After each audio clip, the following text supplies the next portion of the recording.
레위기 1장 구절 봤어.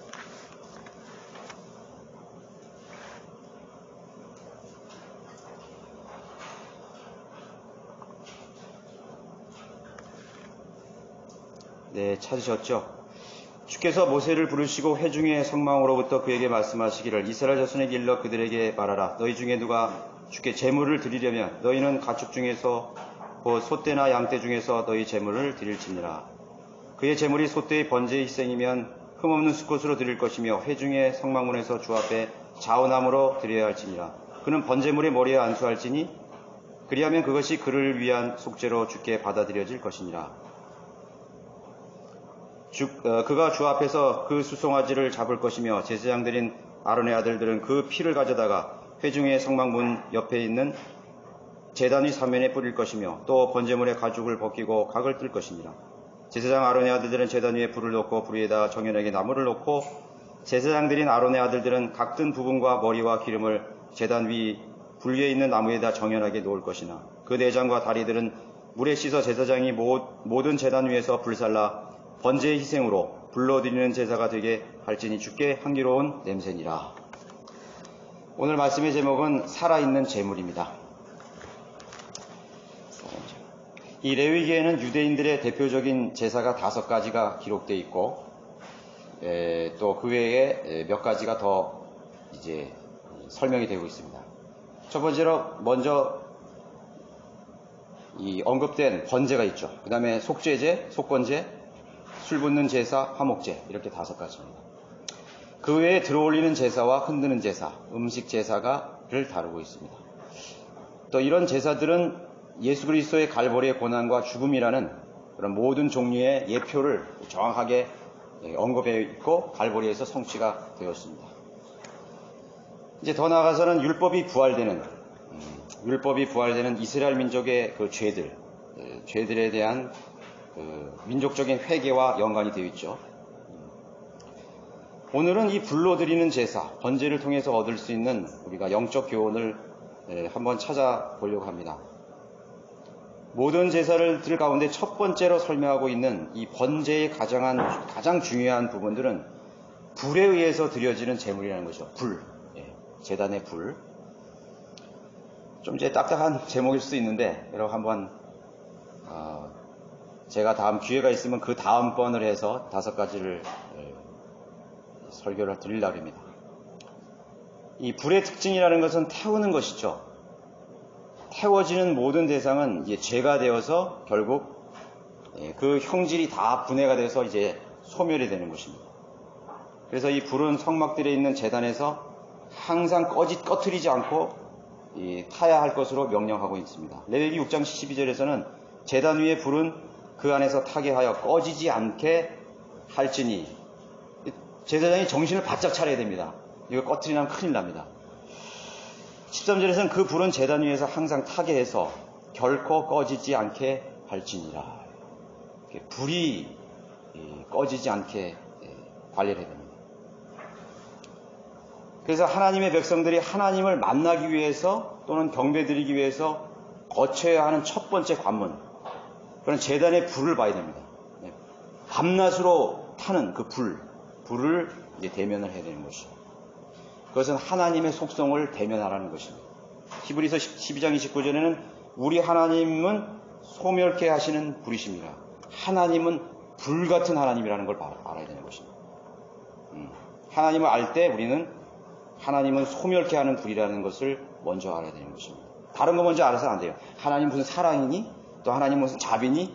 물론 그것도 하나님께서 그 하나님께로 인도하시기 위해서 하나님을 모를 때 자비와 은혜로 인도하시죠. 그러나 이제 하나님을 만나는 이제 첫 번째 길에 들어섰을 때는 어떤 지식이든지 하나님에 대한 인식은 바로 소멸케 하시는 불로 하나님을 봐야 된다는 것입니다. 그것은 무엇입니까? 하나님은 심판하시는 공의로우신 하나님이라는 거죠. 죄인들이 하나님을 이해할 때 두려운 하나님을 알게 되는 것입니다. 그래서 두려워하는 것이 첫 번째입니다. 지식의 첫 번째. 하나님을 이해할 때 첫 번째가 불입니다.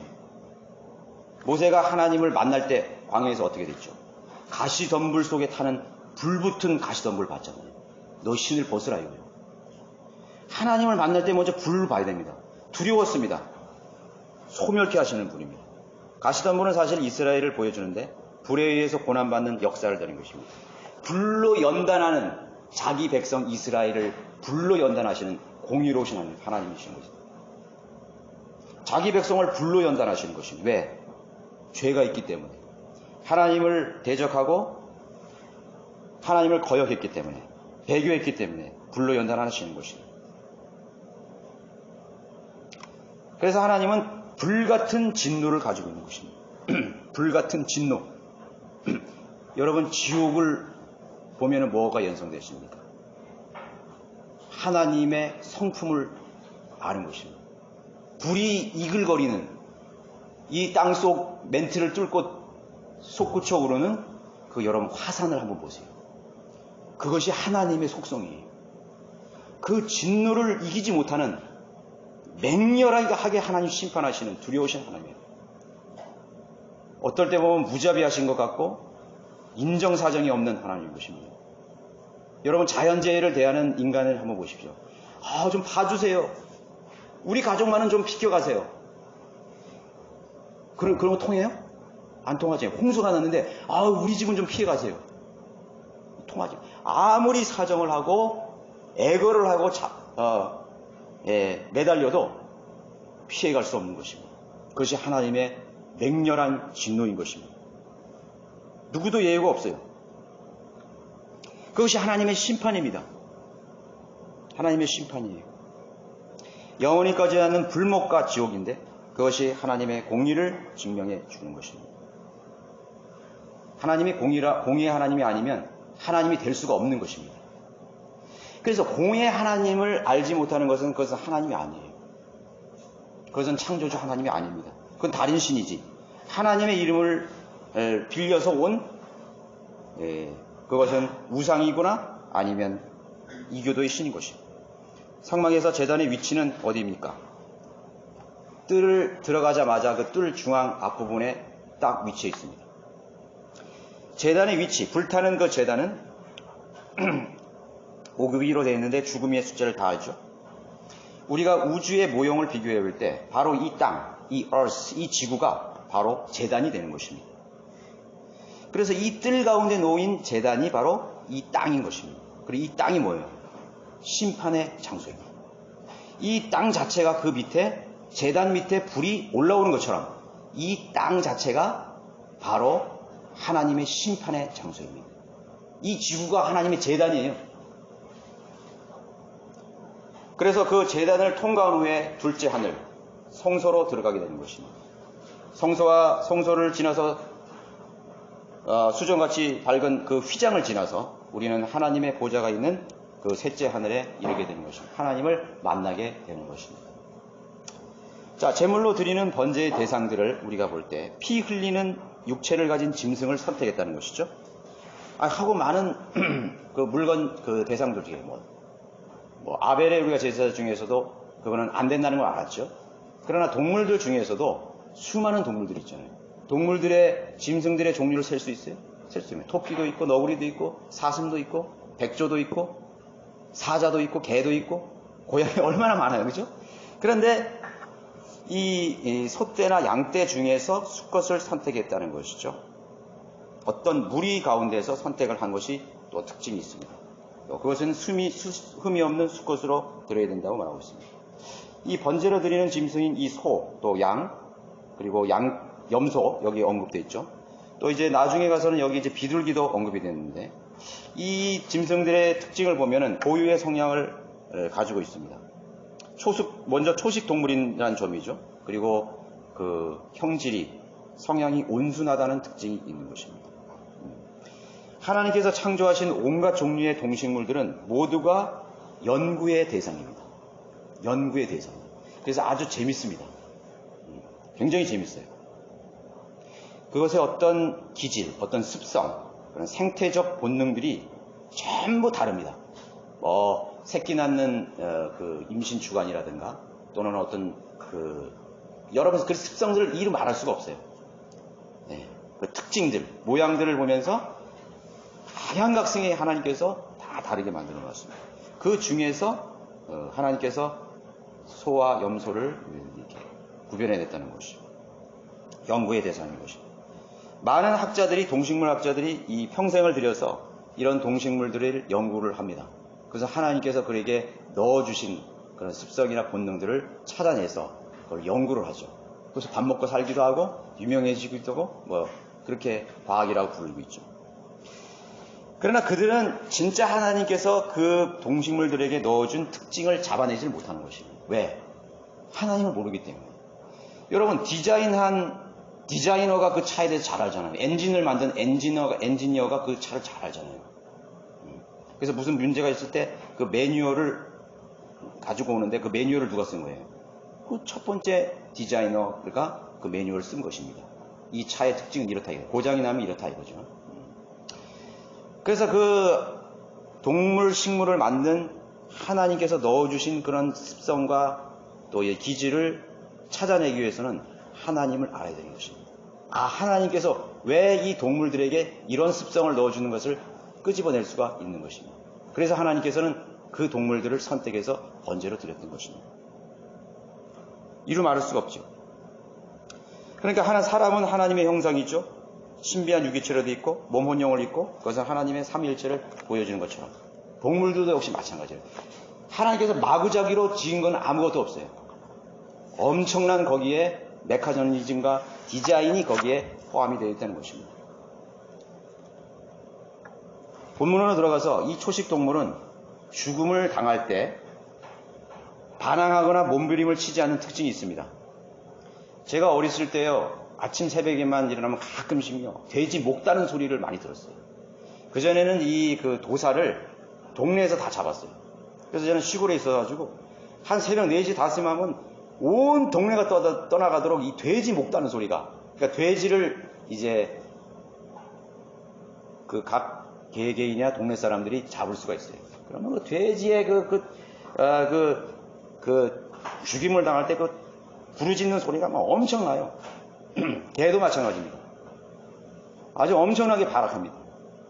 예. 그래서 돼지 목 다는 소리라고 그러잖아요. 그래서 뭐 다른 이런 대부분의 육식동물은 그러한 이제 저항을 합니다. 개, 고양이 또는 기타 그런 짐승들은 대부분 발악을 하는 것입니다. 끌고 갈 때부터 이미 발악을 해요. 죽음을 알아차리는 순간부터 이제 그러한 동물들은 저항하기 시작하는 것입니다. 율법에 의하면 먹을 수 있는 짐승들과 깨끗한 짐승들과 또 불결한 짐승을 구별해냈죠. 그래서 이런 짐승은 먹지 마라. 불결하니라 이거죠. 많은 조항들이 있습니다. 그것 중에서 깨끗한 것 중에서 되새김질하고 쪽이 갈라진 것을 가려냈어요. 그거는 온순합니다. 그런 짐승들은 온순해요. 번제로 드릴 짐승은 우선 깨끗한 것이고 흠이 없는 수컷이라고 말했습니다. 양은요, 도살할 때 한 번 이렇게 딱 쳐다보고요, 고개를 돌려서 자기를 그냥 내줘버립니다.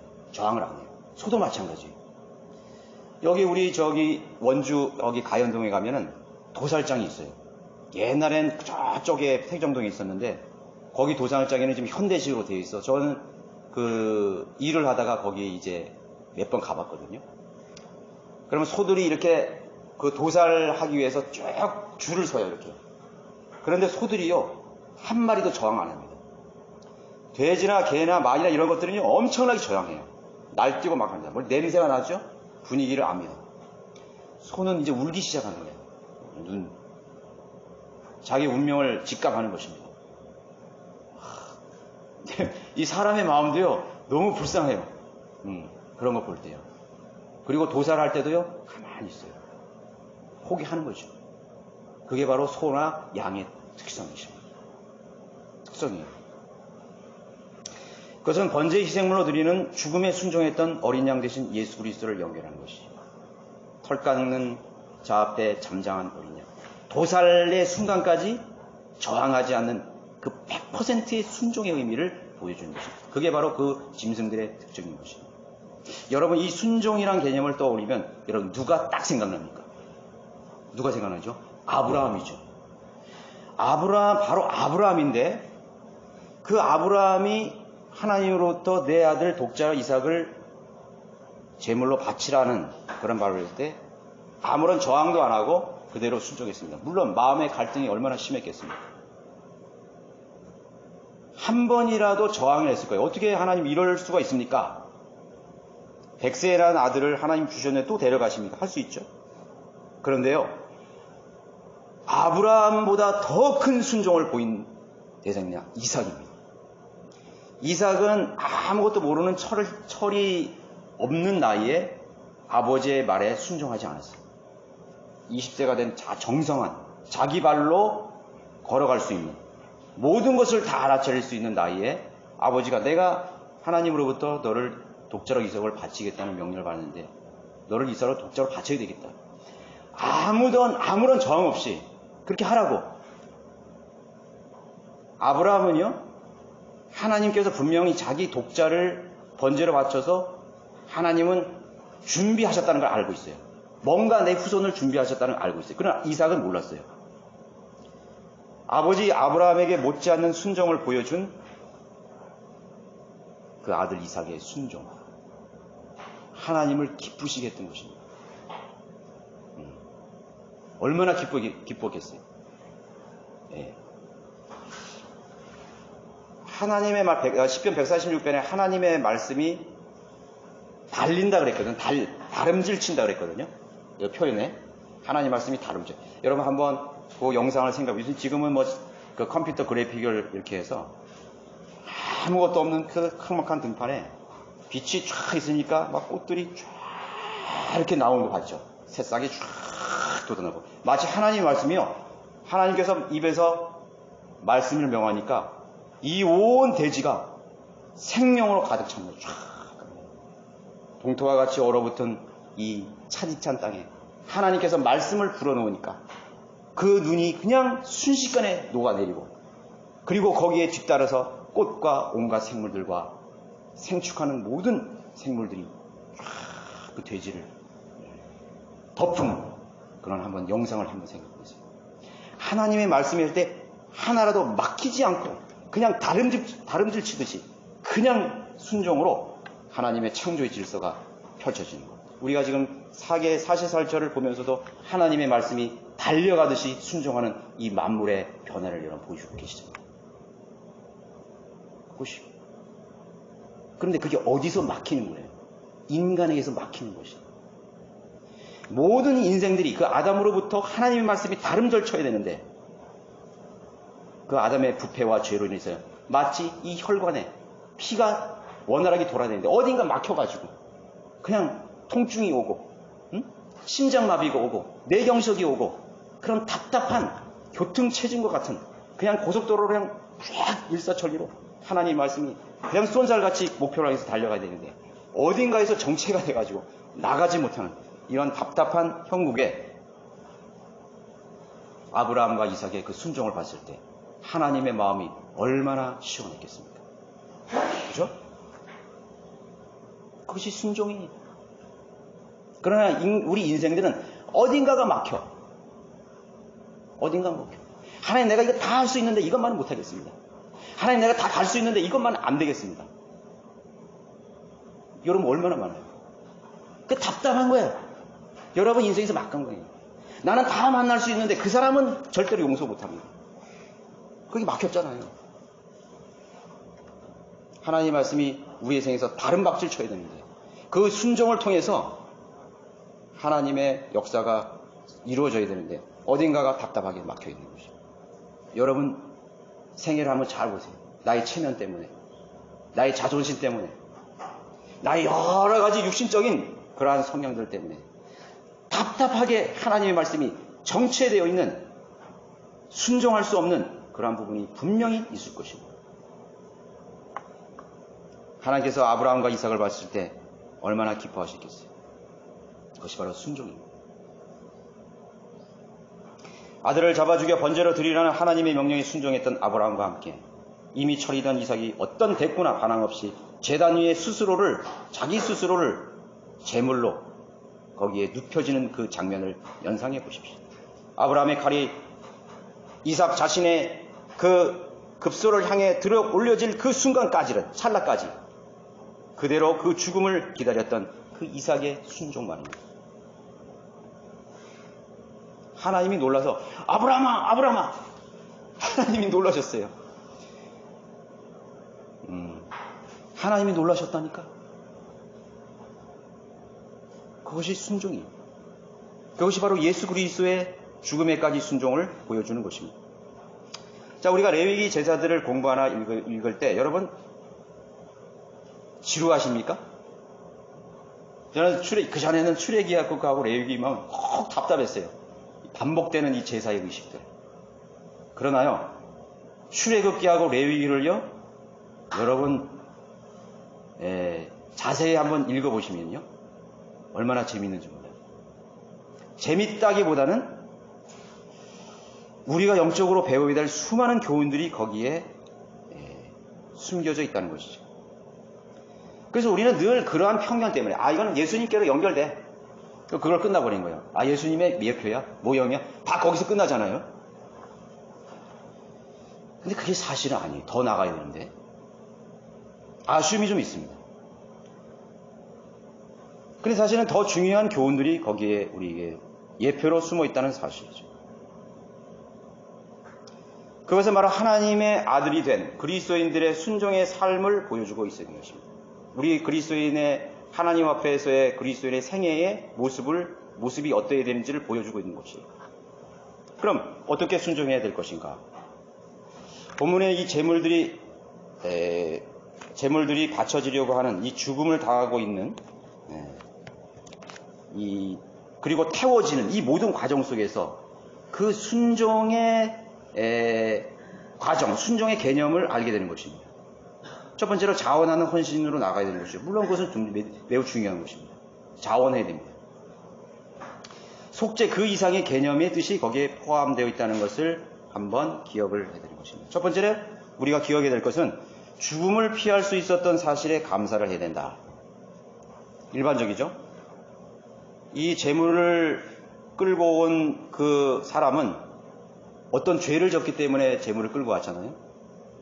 자기가 죽음을 모면하기 위해서, 피하기 위해서 그 제물을 가져왔다는 것이죠. 그래서 그 제물에 안수를 합니다. 이 끌고 온 사람이 그 제물에 안수를 해요. 그럼 그 안수라는 제명은 나하고 그 제물은 하나가 되었다는 걸 의미하는 것이죠. 나와 그 제물은 atonement라고 그러죠. 속죄. at one. 영어에서 보면 이렇게 좀 개념이 있어요. 속죄, atonement. 하나가 되었다 그러죠. 하나. 그것이 안수입니다. 내가 제물이고 제물이 나예요. 안수를 하는 거죠. 자, 그러면 이제 죄에 대한 대가가 그 짐승에게로 옮겨가는 거죠. 전가되어 가는 거죠. 동시에 짐승의 죽음의 과정은 곧 내가 어떻게 죽고 각이 떠지고 불살라지는가를 그대로 현실적으로 보여주는 과정인 것입니다. 내가 그렇게 죽는다는 것을 그대로 그 제물이 그 제단 안에서 제물로 드려지는 그 과정들이 그대로 내가 죽는 과정을 그대로 오버랩 되는 것이에요. 거울이 되는 것이죠. 그거를 지금 보고 있는 거예요. 말 못하는 짐승이. 말 못하는 짐승이 한 마리의 그 짐승이 나의 죄를 대신하는 것입니다. 그건 말도 안 되는 것이죠. 어떻게 짐승이 내가 지은 죄를 어떻게 그 짐승이 대신하는 말이에요. 말이 안 되는 거죠. 우리가 이미 그러한 것을 항상 들었고 항상 배워왔기 때문에 그것을 당연한 것으로 생각하고 그것을 거침없이 받아들일 수 있지만 사실은 그거 아니에요. 저 이방인 사람들에게 한번 물어보세요. 야, 어떻게 2000년 전에 죽은 그 한 사람의 남자의 죄가 이 수많은 죄들의 죄를 다 대신할 수 있느냐. 똑같은 것이죠. 그 말도 안 되는 구원의 방법을 하나님께서는 그걸 인정해 주셨다는 거죠. 하나님께서 인간을 구원하시기 위해서, 인간을 심판하시기 위해서, 그 심판으로부터 우리를 면죄해 주기 위해서 말도 안 되는 방법을 하나님께서 쥐어짜서 어떻게 해서든지 인간을 살려야 되겠다는 그 간절한 목적으로 그 말도 안 되는 짐승을 데려다가 인간의 죄를 정가시켜서 인간을 죄를 심판하시는 과정입니다. 말이 안 되는 거예요. 그 말이 안 되는 방법을 통해서 그 죄인을 살려주시는 거예요. 돌로 쳐 죽일 수도 있고, 하나님께서 어떤 방법이든지 뭐 질병이 날게 하거나 전염병이 날게 하거나 칼로 죽거나 어떻게든 죽는 거예요. 하나님께서 육신이 되어서 오셔서 죄인을 어떻게 대신하는가? 우리는 먼 과거로 가서 짐승이 한 죄인의 죄가를 대신하는 과정에 대해서 먼저 생각을 해야 되는 것입니다. 세 번째는 나는 짐승보다 못한 가치를 가진 소멸될 수밖에 없는 무가치한 존재라는 사실을 인식해야 되는 것입니다. 이 이스라엘 백성 중에 어떤 사람이 죄를 졌을 때 한 번만 제물을 드렸겠어요? 얼마나 많은 죄를 질 때마다 끌고 와야 돼요. 계속 죽을 때까지 평생도록 그 제물을 드려야 돼요. 번제를 드려야 돼요. 평생 동안. 그러면 어떤 생각이 드냐면, 아이고, 이 제물들은 아무것도 아니야. 그냥 일회용이야.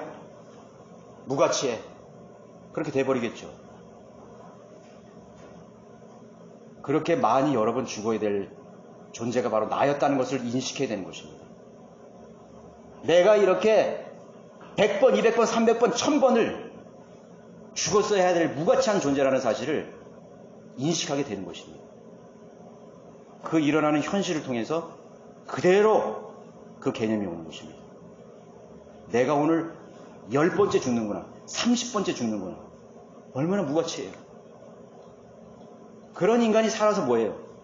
그러나 하나님의 자비와 오래 참음 속에서 평생 동안 그 무가치하게 여겨지는 그 짐승들이 나를 대신해서 하나님 앞에 제물로 속죄로 드려진다는 것이죠. 세 가지를 인식해야 됩니다. 이스라엘 백성들은 죄를 지을 때마다 번제를 드렸는데 반복되는 그런 평생 동안 해야 할 가장 중요한 사실이었습니다. 그거는 그 사람이 살아 존재하는 날 가장 중요한 일이에요. 제단 앞에 나가는 일이 가장 중요한 일이에요. 뭐 사업을 하고 뭐 농사를 짓고 그게 급한 게 아니야 지금. 내가 오늘 사느냐 죽느냐가 결정되는 그 일이 더 중요한 것이죠. 만약에 그것을 무시해버리고 나는 오늘 밭을 가를 거야. 나는 오늘 양떼를 먹이러 갈 거야. 나는 뭐 자식 결혼식에 갈 거야. 그게 어디 통하는 거예요. 그게 안 통해요. 오늘 내가 죽느냐 사느냐가 결판이 나는 순간이에요. 자, 그렇다면 그리스도인의 오해와 착각을 무엇입니까? 한 번 드려진 예수 그리스도의 속죄, 그 단번에 치른 그 속죄가, 그 소거가 면제되었기 때문에 사람들은 그것을 먼 지나간 일로 다 생각하는 것입니다. 그러나 이스라엘의 번제의 제사들은요, 너무나 이걸 현실적으로 우리에게 다가오는 것입니다. 예수 그리스도에 대한 단번의 속죄는 다 이루어졌어요. 그렇죠? 그렇다고 끝난 게 아니에요. 끝난 게 아니죠. 우리에게 그런 수고가 없어요.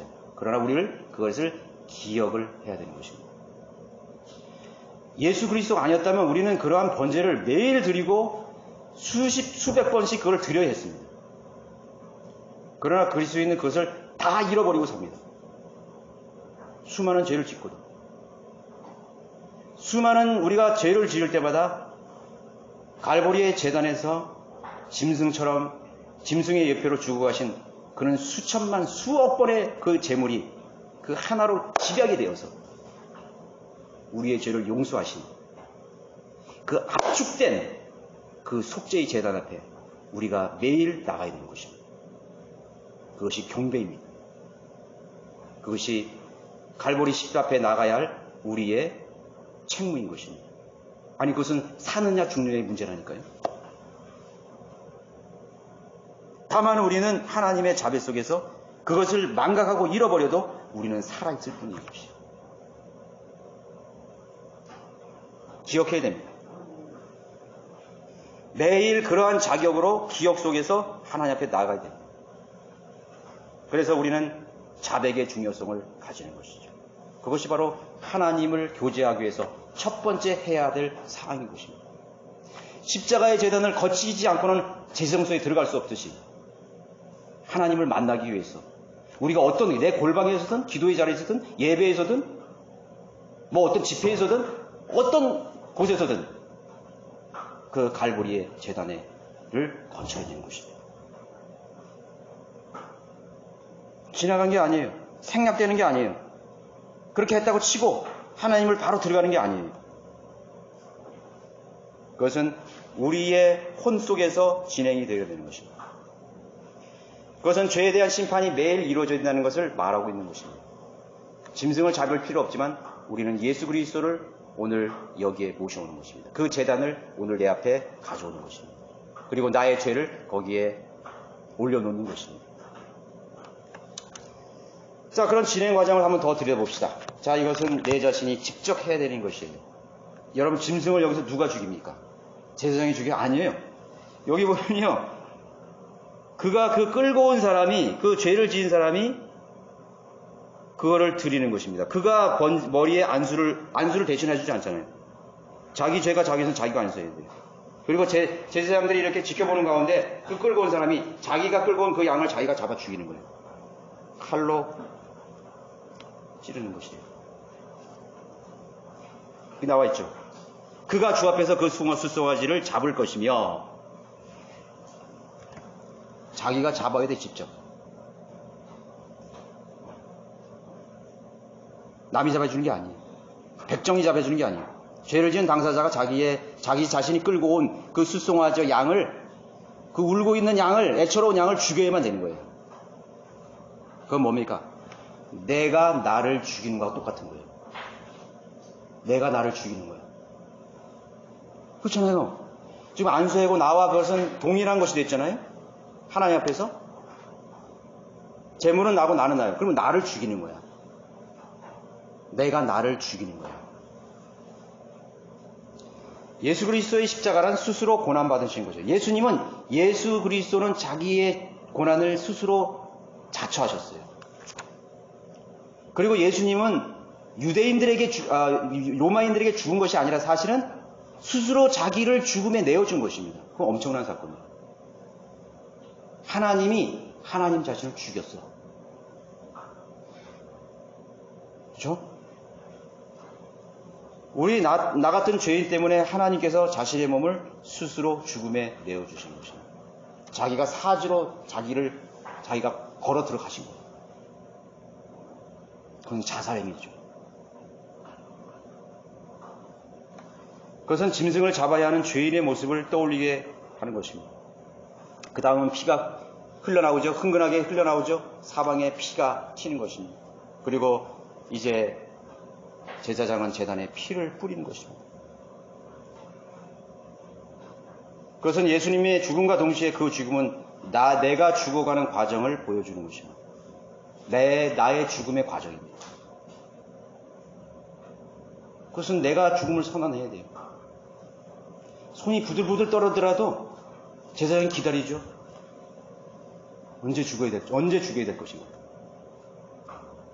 결단해야 돼요. 그 살아있는 양의 목을 찔러야 돼요. 피를 봐야 돼요. 결단이죠. 나는 도저히 할 수 없어. 죄가 처리되지 않는 것입니다.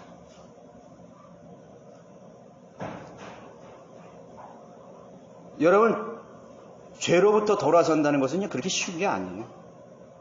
나쁜 습관으로부터 자기가 스스로 정한 의의 기준, 인간의 기준으로부터 자기가 벗어난다는 것은요, 그렇게 쉬운 게 아니에요. 여러분, 습관으로서부터 벗어나는 게 얼마나 힘들어요. 그것이 하나님 앞에 불결하는 죄의 가치관이고 인생의 가치관이라면 그것을 던져버리기 얼마나 힘들어요. 자기의 기준, 자기의 생각, 자기가 집착하는 것들, 자기가 사랑하는 것들, 자신의 욕망들, 자신의 인생의 목표들, 그걸 죽여야 된다고 생각할 때 얼마나 힘든 것이에요. 그런데 팔을 자르는 건 마찬가지지. 그래서 눈이 범죄하면 떼버리라 했잖아요. 오른손이 범죄했다니까 이 오른손 잘라, 이게 아니죠? 그만큼의 고통이 있어야 된다는 것이. 내 지체를 잃어버리면 아무리 작은 것이라. 근데 나를 죽여야 되는 것입니다. 제사장이 빨리 죽이라고 제청합니다. 죽음을 선언합니다. 그리고 결국 결단하고 제물을 죽이는 것이죠. 움직이지 않습니다. 죽으면. 그리스도의 삶이란 바로 제단 위에 누여진 제물과 같은 생애가 되어야 되는 것입니다. 여러분 로마서 12장 1절에 뭐라 그랬어요? 너희 몸을 하나님께서 기뻐하시는 거룩한 산 제물로 드리라. 제단 위에 여러분들의 생애가 올려져 있습니까? 네? 올려져 있어요? 그리고 그 놀라운 말을 합니다. 그것이 합당한 예배니라. 여기가 우리가 주목을 해야 됩니다. 합당한 예배. 합당한 예배. 합당한 예배자로서의 모습으로 살아야 할 그리스도인의 모습이 어떠해야 하는 자를 알려주고 있습니다. 산제물? 살아있는 제물? 모순되죠. 제물은 죽어야 되는데 살아있단 말이죠. 말이 안 되잖아요. 제단 위에는 죽어야 되는데 왜 살아있는 제물이 되는 것이에요? 생각해 보셨어요? 여기 지금 유대인의 레위기에 있는 이 번제에 불러드리는 제물과 연관시켰을 때 앞뒤가 안 맞는 얘기예요. 살아있는 제물로 드려, 이거 안 돼. 말이 안 맞는 것이에요. 그런데요, 우리가 자 본문을 한번 가세요. 이 개념을 여기에서 이해할 수 있습니다. 로마에서는 이해할 수 없는데 이 레위기에서 가면은 이걸 이해할 수 있어요. 산제물이 뭔지 이해할 수 있어요. 자, 하나님께서 이 번제의 과정에서 번제를 드릴 때 하나님의 시각에서 볼 때 하나님의 눈에는 제물이 하나가 아니라 두 가지입니다. 하나님의 시각에서 볼 때는 제물이 두 개예요.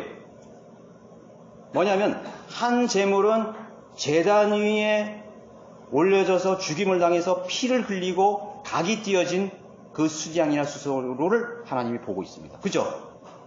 그럼 우리도 볼 수 있으니까. 그런데 또 하나의 제물이 그 옆에 서 있는 것입니다. 그 옆에 있는 제물은 뭐예요? 눈을 뜨고 살아있어요. 그 제물을 끌고 온 그 죄인. 그 제물은 지금 살아있잖아요. 그래서 하나님이 보시기에는요, 제물이 두 가지가 되는 거예요. 제단에 이미 올려진 죽은 짐승의 제물이 있고요. 여기 지금 그 제물을 죽인 하나가 된 살아있는 그 유대인, 그 죄를 지은 유대인이 살아있잖아요. 앞에서 뭐라 했죠? 제물과 나는 하나인 것이고, 하나님이 보시기에는 제물이 두 개예요. 한 제물은 제단에서 죽어 있고 한 제물은 지금 눈 뜨고 살아 있습니다. 그 제물이 여러분이에요. 한 제물은 갈보리 십자가에서 이미 죽었습니다. 여러분들의 죄는 옛 자는 죽었습니다. 그리스도와 함께 그 제물과 함께 죽었어요. 하나님 그것을 보시는 것입니다. 그런데 또 다른 제물 하나가 버젓이 살아서 활보합니다. 그리고 여러분들, 저예요. 무슨 말인지 아시겠어요? 여러분 그것을 잘 이해하셔야 돼요. 그 수량과 수렴소가 죽어야 했던 그 이유를 가진 존재, 수량이 그렇게 비참하게 죽어야 할 이유를 가진 존재, 그 존재는 살아있다는 것이죠. 그게 살아있는 제물. 너희 몸을 산 제물로 드리라. 그 짐승은 끌고 온 당사자이며 죄인인 것이고 살아있는 것입니다. 죄를 범한 사람과 제단에 죽은 제물은 동일한 대상으로 여겨지는 것입니다. 제물이 죽을 때 역시 나도 죽은 것과 다름이 없는 것입니다. 그래서 락하면 목사님은 좀비라고 그러죠. 좀비? 죽은 자가 다니는 좀비처럼 다니는 것이에요. 그래서 우리는 현재 살아있는 산제물인 셈인 것입니다. 그 산제물은 로마서 12장에서 언급했죠. 죽은 자가 어떻게 살아야 되는지를 보여주고 있는 것입니다. 나는 이미 몇 년 며칠 몇 년에 여러분들이 구원받은 날짜에 이미 죽었어요. 죽었다니까요. 그리고 우리는 하나님 앞에 나갈 때마다 매번 나의 죽음을 확인해야 됩니다. 그래, 난 오늘 죽었지. 나는 죽었으나 오늘 살아있지. 나는 오늘 재물처럼 살아야 되는구나. 내 인생이 아니다 이거죠. 내 생각이 아니다 이거죠. 내 의지가 아니다 이거죠. 내 즐거움이 아니다. 내 만족이 아니다 이거죠. 내 목표가 아니다 이거죠. 내가 살아야 할 이유가 아니라는 것입니다. 만약 그것이 내가 살아있을 이유와 목표와 만족이라면 그것은 산 재물이 아니죠. 그건 반쯤 죽은 이상한 재물이 되어버리는 것입니다. 그런 사람들이 얼마나 많이 지금 돌아다닙니까? 얼마나 많아요. 자, 더 살펴보면 재물은 그 다음 어떻게 되어가고 있는 것입니다. 가죽을 벗겼죠? 가죽을 벗겼죠. 네. 가죽이 벗겼어요. 처참합니다. 저는 그 전에 저기 성남에 있을 때 모란시장을 한번 갔는데 거기서 내가 아주 막 잊을 수 없는 광경을 봤어요. 토끼의 가죽을 살아있는 채로 벗기더라고요. 그래야 그 토끼 고기가 맛있대. 그 모란시장 사람들이 많이 있는 거예요. 그래서 제가 그 당시에 무슨 제도교회 전도사를 하는데 그 여학생이 하나 따라왔어요. 같이 갔어요. 그 여학생이 막 얼굴을 가리고 막 소리를 지르는 거야. 저도 그 비명 안 질렀지만 너무 그 광경이 지금도 잊혀지질 않아요. 살아있는 토끼를 그냥 가죽을 벗기는 거예요. 물론 여기는 이제 죽은 가죽을 벗기겠죠. 십자가에서 그것이 이루어졌죠. 예수님의 몸은 발가벗겨졌잖아요. 로마의 군인들이 예수님의 몸을 제비 뽑아갔죠. 그리고 속옷까지 다 주신 것입니다. 속옷까지 다 주셨어요. 나의 수치가 대신 드러나는 장면이죠. 재물은 나의 거울과 다름이 없는 것입니다. 나의 모든 것이 적나라하게 드러나는 그러한 과정을 거친 것입니다. 하나님 앞에 숨길 수 없어요. 가죽으로 숨길 수 없어요. 옷으로 숨길 수 없어요. 14절부터는 비둘기가 제물이 되는데 가죽이 없으니까 뭘 뜯는 자지? 털을 다 뽑았어요. 털을 뽑았어요.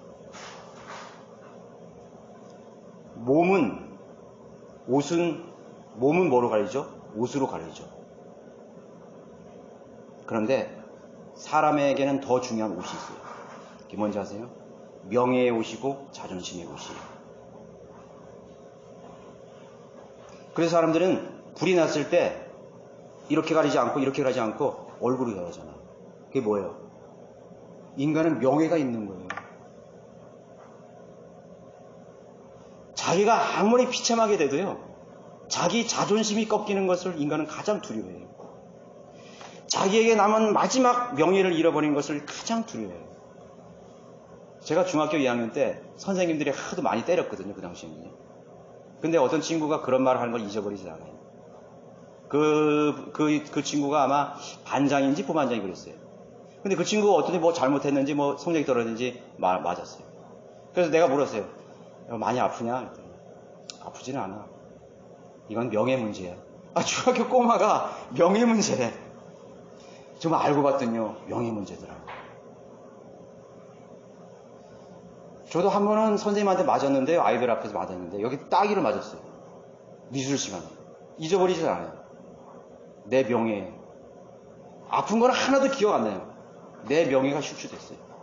나는 그래도 공부 잘했는데, 나는 그거 알고 있었던 것인데, 안 맞아도 되는 문제인데, 내 명예 문제.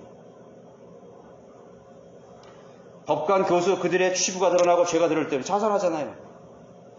유서 쓰고 자살하잖아요. 대통령도 죄, 명예 문제. 인간은 자신의 명예의 옷을 벗기 싫어합니다. 죽기보다도 그 옷을 벗기 싫어하는 것입니다. 그러나 그 재단 앞에서는 그 명예마저, 그 마지막 자존심마저 우리는 다 벗어야 돼요. 그 알량한 자존심. 하나님 볼 때는 아무것도 아닌데 인간은 그것을 목숨보다 더 귀하게 생각하는 것입니다. 내가 죽으면 죽었지. 내가 죽으면 죽었지. 그렇게 할 수 없어. 그거 인정할 수 없어. 그것이 죄인이에요. 그 인간의 혼의 옷을 벗어야 됩니다. 그 가죽을 다 벗어야 됩니다. 우리가 죽기 전에는 그 옷을 벗을 수가 없어요. 왜 벗지 못하느냐? 내가 살았기 때문에 벗지 못하는 거죠. 내 옛 자아가 살아있기 때문에 내 이 마지막 옷을 벗지 못하는 것입니다. 안 그래요? 나는 그 사람 용서할 수 없어. 살아있기 때문에. 죽은 자는 말이 없는데 죽어있는 사람들이 옷을 벗기고 아무리 정숙한 숙녀라도 죽어있으면 옷을 벗길 수 있어요. 그렇지 않아요?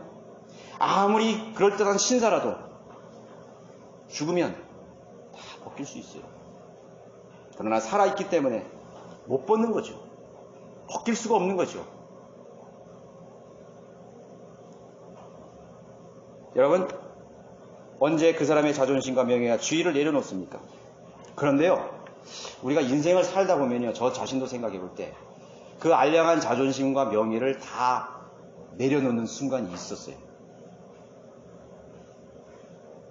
사랑하는 사람을 만났을 때. 경험 있으세요?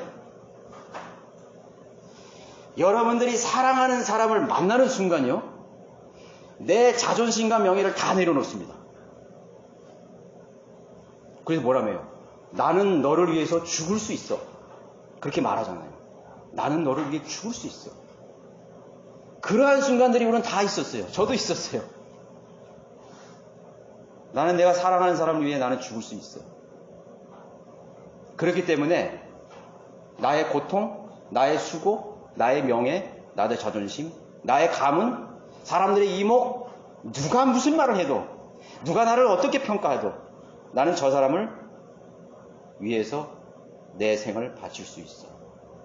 그리고 함께 하고 싶어. 사랑이잖아요.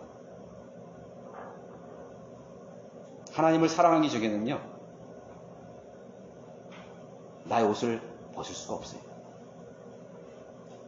벗을 수 없다니까요? 심지어는 가죽을 벗기고 각을 뜨기 시작합니다. 이제는 벗기는 것에서 더 나가서 토막을 내기 시작한 것입니다. 토막을 내기, 머리부터 자르고 각을 뜨고 심지어는 내장을 다 끄집어내요. 물로 씻고 다리를 물로 씻고 모든 것이 적나라하게 그 제단 위에서 가지런하게 거기에 진열이 되는 것입니다. 거기서 불로 태우기 위해서 거기에 진열이 되는 것입니다.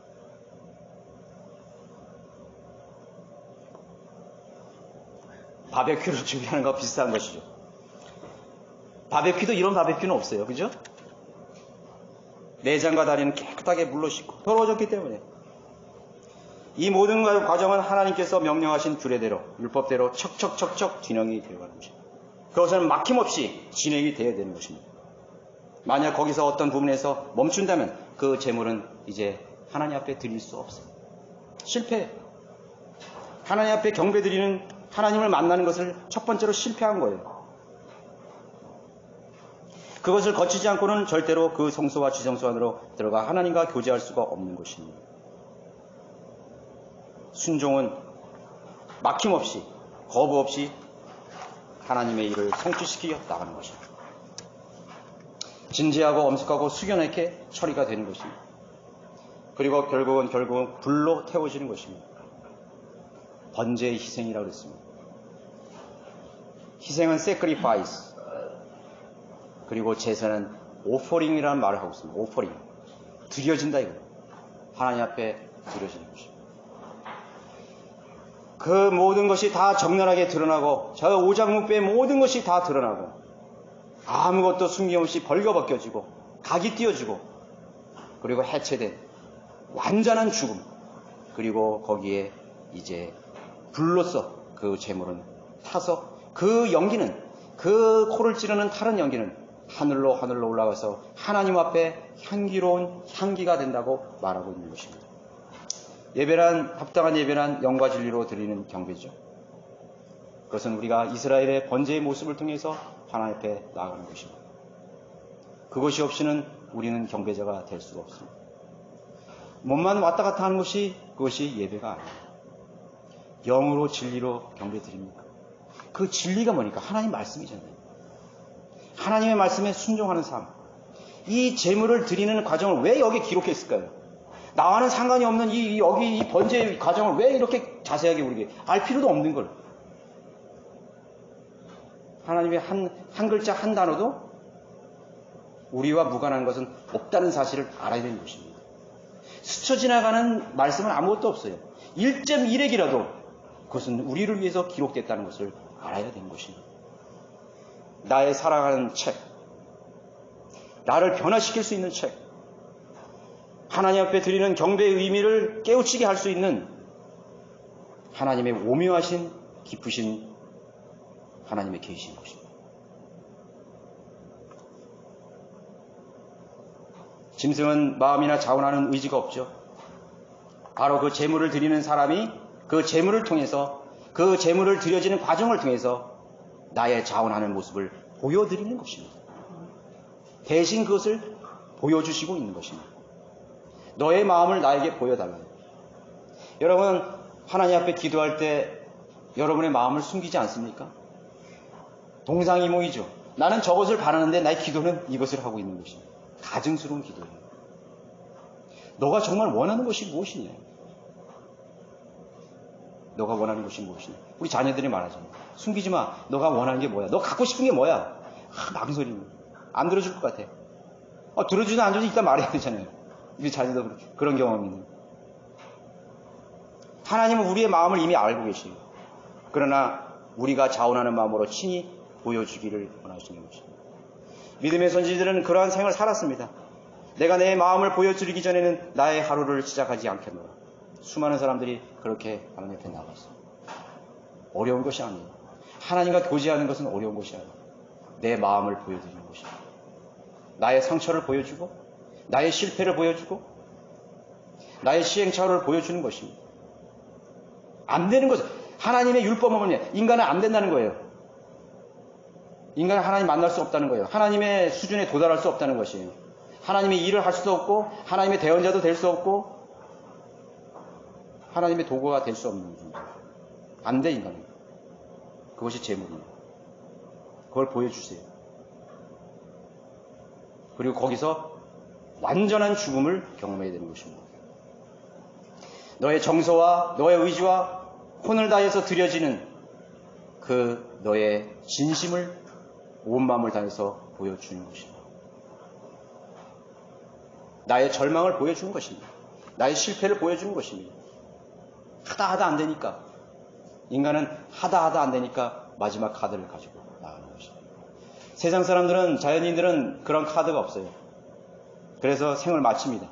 스스로 자결하고 술로 때우고 마약을 하고 방탕한 생활을 하고 그런 거친 삶을 살다가 비참하게 죽습니다. 그러나 우리는 아니에요. 우리는 돌아갈 하나님의 품이 있어요. 아버지의 날개 아래가 있어요. 그것으로 돌아가셔야 돼요. 하나님은 우리 아버지가 되셔서 큰 팔을 벌리시고 언제든지 그 문을 놓고 하기를 간절히 기다리고 계십니다. 나의 사랑하는 자녀들이 언제 오려다. 나의 사랑하는 들이 지치고 수많은 인생의 멍에를 메고 살아가는 나의 자녀들이 왜 오지 않는가? 내가 여기 있는데 기다리고 계십니다. 보여주십시오. 숨기지 말고 보여주십시오. 하나님은 정직한 마음을 원하십니다. 하나님은 자비를 찾는 죄인들을 부르고 계시는 것입니다.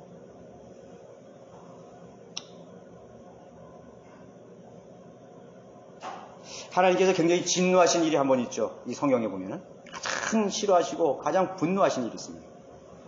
백성들이 자기 자식을 불을 통과해서 암몬이나 단무스에게 제물을 드리는 것이죠. 그러니까 자기의 자식을 불을 통과해서 우상에게 제물을 드리는 것, 이교도에게 제물을 드리는 걸 가장 분명했어요. 하나님이 심판하셨어요. 거꾸로 됐죠. 하나님 앞에 드려야 될 것을 마귀에게 드리고 세상에게 드리고 이교도에 드리는 것이죠. 불을 통과하게 하는 것이죠. 생각해보면 지금도 그런 죄들이 지금도 허다하게 진행되고 있습니다.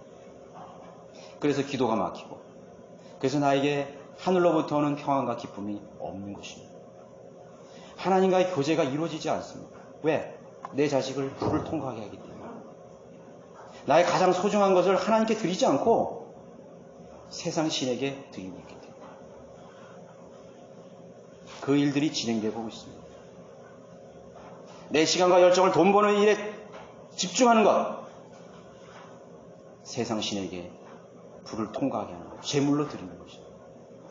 내 시간을 하나님 앞에 제물로 드리는 것이 아니라 마귀와 세상 신에게 내 온 생애를 다 거기에 바치는 것입니다. 돈을 벌기 위해서, 명예를 얻기 위해서, 성공하기 위해서, 또 그것도 모자라서 내 자식까지. 너는 하나님께 드려서는 안 돼. 너는 세상에서 성공해야 돼. 적당히 해야 돼. 세상 신에게 불을 통과하게 하는 것입니다. 세상에서 적당히 성공하고 그리고 나서 하나님 섬겨. 하나님 진노하시는 것입니다. 그게 무슨 기쁨이 있겠어요? 하나님과 동행하는 어떤 즐거움이 있고 만족이 있고 하나님을 사랑하는 마음이 있겠습니까? 내 자녀와 가정과 내 시간과 내 모든 재능과 달란트라 사탄을 위해서 대부분의 것들이 탕진되고 있다는 사실을 찾아내셔야 됩니다. 찾아내셔야 돼요. 헛된 시간을 찾아내셔야 됩니다. 그냥 헛된 시간이 아니라 마귀에게 드리는 시간을 내 인생을 찾아내셔야 됩니다. 그리고 자백해야 돼요. 그리고 그 재단으로 가야 되는 것입니다. 무엇이 어떤 모습이 하나님을 기뻐하셨는가? 완전한 재물, 완전한 순종, 완전한 복종이 하나님을 기쁘게 했습니다. 그 타는 냄새, 역겨운 냄새가 아니라 인간에게는 역겨운 냄새, 인간에게는 악취요, 인간에게는 코를 가릴 수밖에 없는 그 외면당하는 냄새일지라도 하나님께는 향기로운 향기가 되어서 하나님이 흠양하셨다 했어요. 세상에서는 인정받지 못하죠. 세상에는 거절할 수 있습니다. 세상에는 냄새 맡기도 싫고 미친 것 같은 그런 것이 될 수 있습니다. 그러나 하나님께서는 향기로운 냄새가 되어 있다는 것입니다. 먼 곳에 있는 것이 아니에요. 나의 완전한 죽음을 위해서, 나의 완전한 헌신을 통해서, 나의 희생을 통해서, sacrifice, 희생 통해서 하나님 앞에 온전한 순종을 통해서 하나님을 기쁘시게 하는 것입니다. 그것이 여러분들의 생활의 구석구석 순간마다 일어나는 것입니다. 나는 죽었어. 나는 죽었지. 그래, 나는 죽었어. 몇 년, 몇 절, 몇 년, 난 죽은 사람이야. 나는 주님의 것이야. 그것이 바로 바이블 빌리버의 삶인 것입니다. 교회 왔다 갔다 하고, 뭐 어떤 정해진 지역교회의 어떤 것에 참여하고, 그것으로 퉁쳐버리는, 그것이 바이블 빌리버 아니에요. 제가 늘 말씀하시잖아요. 하나님의 관심은 오늘 이 시간에 있는 게 아니에요. 월요일부터 금요일에 있는 것입니다. 내가 혼자 있을 때 하나님은 더 관심이 있는 것입니다. 내가 혼자 있는 생각에 무엇을 생각하느냐? 무엇을 하고 싶어 하느냐? 하나님은 거기에 더 관심을 갖고 계시는 것입니다. 우리가 혼자 있는 시간에, 아무도 없는 시간에, 이 자리를 떠난 어떤 내 사사로운 시간에 여러분들이 하나님 앞에 서 있는 생각과 태도가 더 중요한 것입니다. 여러분 죽으셨습니까? 여러분 자신을 하나님께 드릴 만큼 그렇게 하나님을 사랑하는 열정이 있으십니까? C.T. 스터드는 그렇게 얘기했다죠. 십자가에 죽으신 그 예수 그리스도가 분명히 하나님이시라면 내가 겪는 어떠한 희생도 크다고 할 수 없다. 내가 만약에 1000번의 인생을 살아도 그 마지막 1000번째 인생까지 주님을 위해서 드리겠다. 그게 무슨 멋있으라고 그 사람이 그렇게 말한 게 아니에요. 하나님의 은혜를 아는 사람이죠. 헌신의 의미를 아는 거죠. 순종의 의미를 아는 거죠. 내 인생의 가치를 안 삽니다. 내 인생의 의미를 안 사람만이 그런 고백을 할 수가 있는 것입니다. 향기로운 냄새로 하나님께서 여러분들이 어떤 이 사회의 어떤 모습, 여러분 어떤 가정, 어떤 장소에 있다 하더라도 여러분 그리스도인의 모습으로 살아야 되는 것입니다. 왜 교회 안에 또 믿음 안에서 혼란한 일들이 벌어지고 있는 것이 죽은 척하는 그런 가짜 재물들이 많이 있기 때문인 것입니다. 반밖에 죽지 않은 꿈틀거리는 재물들이 반항하는 재물들이 많이 있기 때문인 것입니다. 자기도 모르는 것입니다. 하나님의 날성검 같은 그 칼에 자기의 모든 것이 잘려지기를 거부하는 그러한 재물들, 그 날성검 같은 하나님의 예리한 말씀에 나의 모든 것이 각이 띄어져야 되는 것입니다. 부가치한 것입니다. 비로소 나는 하나님 앞에 재물이 되는 것입니다. 사랑이 넘치는 것입니다. 우리 모두가 하나님 앞에서 재물이 됐을 때 하나님의 임재가 그 제단에 내려오고 하나님의 임재가 그 성망을 덮고 온 백성의 회중 가운데 하나님의 임재입니다. 그 하나님의 임재란 건 무엇입니까? 사랑과 평안과 위로와 세워줌과 능력과 명철과 지혜가 거기에서 이루어지는 것입니다. 세상이 감당할 수 없는 놀라운 사랑과 은혜가 넘쳐 흐르는 것입니다. 왜 사랑이 없습니까? 왜 은혜가 없고 자비가 없습니까? 내가 죽지 않았기 때문에. 이 하나님 앞에 드리는 제물의 의미를 알지 못했기 때문에 사람들은 자기 머리가 버젓이 살아서 그 제단에 내려와서 날뛰는 그런 흉악한 그런 혼란한 일들이 벌어지는 것입니다. 여러분들의 생애는 하나님 앞에 향기가 되어야 됩니다. 하나님 앞에 제물로서 여러분들이 하나님 앞에 향기가 되었을 때 여러분들의 어떤 인간의 능력이나 보기 좋은 성과나 어떤 성취나 그런 것이 아닙니다. 하나님께서 최종적으로 기뻐하시는 마지막 그 제물의 향기는 내가 완전히 죽었을 때, 그 제물이 완전히 제가 되었을 때 비로소 하나님은 기뻐하신다는 것입니다. 여러분들이 그러한 살아있는 제물이 되시기를 바라겠습니다.